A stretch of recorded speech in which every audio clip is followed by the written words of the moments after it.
Good morning, everybody. I wanted to talk to you today about expectations. So we live in a culture of expectations. We all have expectations.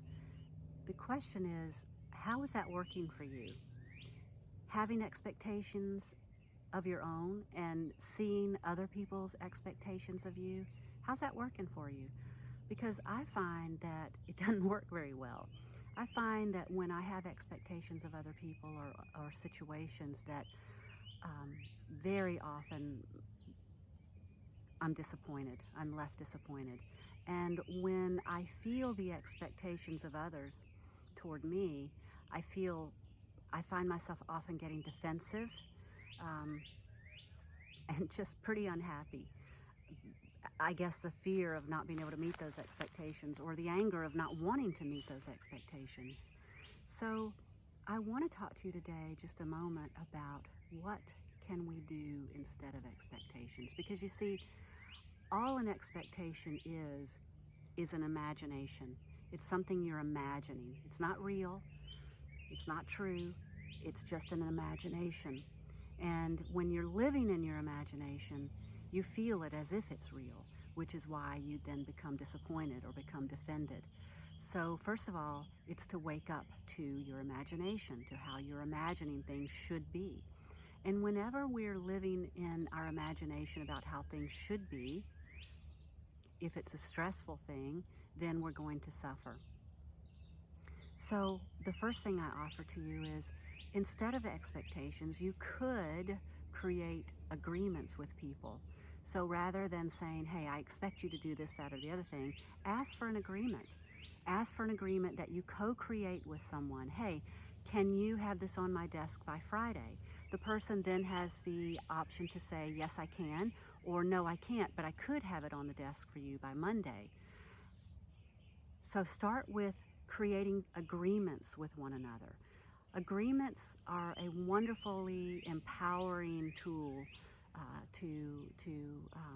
for relationships, for work relationships, for personal relationships. So start with an agreement. If someone doesn't follow through on an agreement, then that's an opportunity to go back and revisit the agreement to see where it may need to be tweaked. So you can start with that. Another way to deal with expectations is to bring yourself into the present moment, into what is right now, and see where you can find gratitude.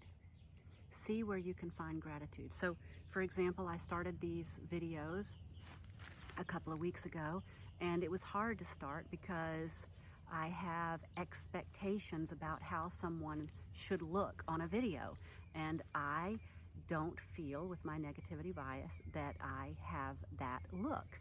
So I can look at my videos and I can start to pick out what's wrong with how I look. What if my expectations about that, what if instead I looked at what is good, what is right, what is working? What if I focus my attention there?